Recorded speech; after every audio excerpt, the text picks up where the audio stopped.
significado de uma outra sigla muito comum nas provas de concurso que se chama URL. Qual o significado dessa sigla?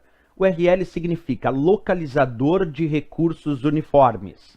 Esse é o significado da sigla URL, localizador de recursos uniformes. Mas olha só que interessante, essa sigla pouco explica as questões de provas de concurso. Quando a gente pensa em URL, tecnicamente, o nome é localizador de recursos uniformes, mas a resposta mais efetiva para a prova é o endereço, então designa o endereço dos recursos usados na internet. Como, por exemplo, o endereço de uma página da web que tu acessa é a URL daquele site. O endereço de e-mail que tu acessa é a URL daquele e-mail. Então, o URL é o endereço que identifica, que vai designar os recursos da internet, que é diferente do IP, porque o IP é o endereço que identifica os computadores conectados na internet. E o URL é só o endereço que vai designar os recursos usados na internet. Por exemplo, o endereço daquela página da web, o endereço daquele documento armazenado naquele servidor, vai ser a URL daquele site, daquela página, ou vai ser a URL daquele documento armazenado naquele servidor. Mas vamos verificar isso de uma forma mais simples de compreender. Acompanha comigo esse esqueminha.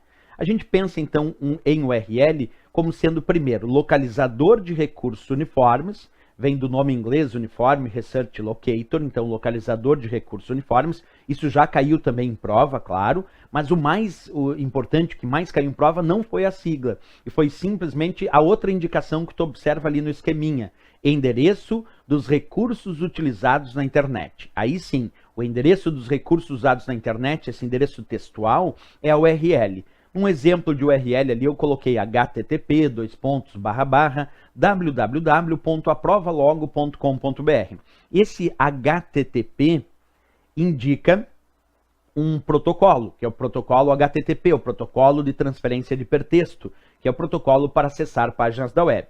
Logo depois vem www, indicando o serviço que eu estou usando, a World Wide Web. Depois vem o domínio, aprovalogo.com.br. A URL é o todo, desde o protocolo, passando pelo serviço, indicando o próprio domínio ali com as suas descrições. Então, o URL é todo este endereço que identifica, neste exemplo aqui, essa página da web.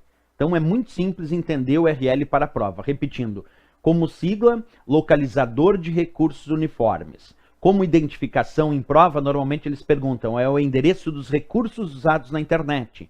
Mas observa, não é o endereço dos computadores conectados na internet. O endereço dos computadores é o IP, é o endereço dos recursos, como por exemplo o endereço de uma página da web, que eu acabei de exemplificar ali nesse esqueminha, http://www.aprovalogo.com.br. Tudo isso é a URL deste site, é a URL deste recurso da internet. Ok, pessoal? Não esquece mais então o significado da sigla URL e as suas descrições nas provas de concurso.